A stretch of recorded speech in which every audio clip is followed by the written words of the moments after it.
नमस्कार दोस्तों, अगर आप यह जानना चाह रहे हैं कि जिस वीडियो से आप मुझे देख पा रहे हैं आखिर वो सब कैसे पॉसिबल है, इंटरनेट कैसे काम करता है, कैसे हम अपना इतना सारा डाटा इकट्ठा एक साथ देख पाते हैं, कोई भी हम इंफॉर्मेशन कैसे एक सर्च में हमारे पास पहुंच जाती है, इन्हीं सब के लिए हमने आज की ये वीडियो बनाई है। अगर आप इस वीडियो के लिए इंटरेस्टिंग हैं तो आप ये वीडियो अंत तक जरूर देखिए। कैसे हम आज की जिंदगी में इंटरनेट का सहारा ले रहे हैं, हमारी एयर टिकट से लेकर रेलवे टिकट से लेकर हमारे जीवन में हर चीज में इंटरनेट घुसा हुआ है। तो इसी पर चर्चा करने के लिए ये वीडियो आगे तक जरूर देखिए। आज की वीडियो में हम यही चर्चा करेंगे कि कैसे इंटरनेट हमारे टावर से हमारे फोन तक कैसे पहुंच पाता है, ये सब कैसे पॉसिबल है, इतनी सारी रिसर्च कैसे हमारे तक जानकारी मिलती है। इंटरनेट का इतिहास इतना ज्यादा भी पुराना नहीं है। दरअसल इंटरनेट कब आया और भारत में यह कब आया और इसके अलावा इसकी उस समय क्या स्पीड थी, इन सब की भी चर्चा इस वीडियो में अंत तक की जाएगी। तो चलिए वीडियो शुरू करते हैं। अगर आप यहाँ तक आ ही गए हैं तो हमारे वीडियो को लाइक, शेयर और चैनल को सब्सक्राइब जरूर करें। दरअसल इंटरनेट की शुरुआत अमेरिका से भी थी। सन 1969 में अमेरिका की खुफिया एजेंसी के द्वारा 4 कंप्यूटरों को जोड़कर एक रिसर्च सेंटर बनाया गया, जिसमें कुछ जानकारियां डाली गई और उसका नेटवर्क से कनेक्ट करके उसमें से जानकारी निकाली गई, जो भी बहुत ही सफल रहा। उसके बाद इसमें और बहुत सारे कंप्यूटर जोड़े गए और बहुत सारी जानकारी डाली गई और ये चलते चलते एक विशाल रूप ले गया। इसके बाद बात करते हैं भारत में इंटरनेट कब हुआ।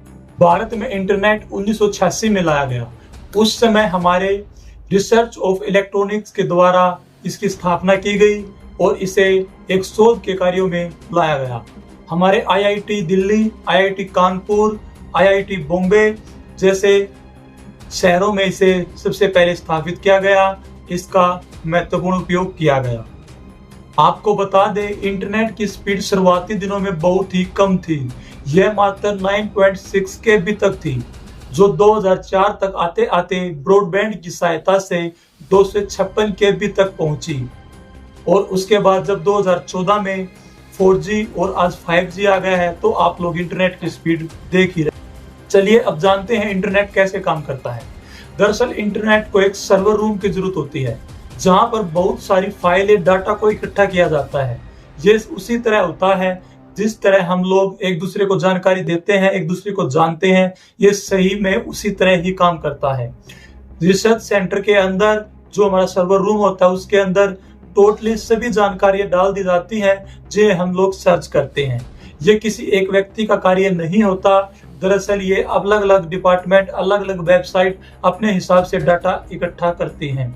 जैसे अगर हम गूगल पे कुछ सर्च करते हैं, डाटा मांगते हैं, तो वो गूगल की प्रोबेबिलिटी है कि वो डाटा उसने कहाँ पर डाल रखा है और क्या इंफॉर्मेशन है उसके बारे में। अगर हम फेसबुक पर डालते हैं तो फेसबुक के स्टोर रूम से हमें मिलता है, वहाँ के सर्वर रूम से हमें प्राप्त होता है। अगर हम यूट्यूब पर जो वीडियो देख रहे हैं तो हमें यूट्यूब से सर्वर रूम से डाटा हमें प्राप्त हो रहा है।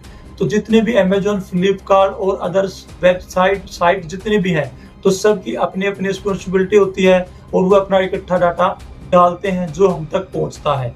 आखिर ये डाटा फिर पहुंचता कैसे है, उसके लिए भी हम आपको बता देते हैं। एक देश को दूसरे देश तक कनेक्ट करने के लिए ऑप्टिकल फाइबर केबल का यूज किया जाता है। ये फाइबर केबलें हर देश से दूसरे देश तक गई हुई होती हैं, एक देश से दूसरे देश को कनेक्ट करती हैं और ये समुद्र के गहराइयों तक होती हैं ताकि कोई समुद्री जात से इनको हानि ना पहुंचे।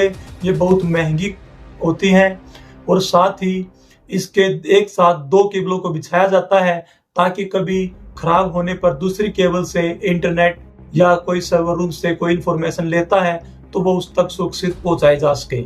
इन केबलों का खास ध्यान रखा जाता है और इन केबलों की मोटाई कुछ ज्यादा बड़ी चौड़ी नहीं होती। इन केबलों की मोटाई मात्र हमारे शरीर के एक बाल के जैसी होती है। चलिए अब जानते हैं कि हमें डाटा कैसे प्राप्त होता है।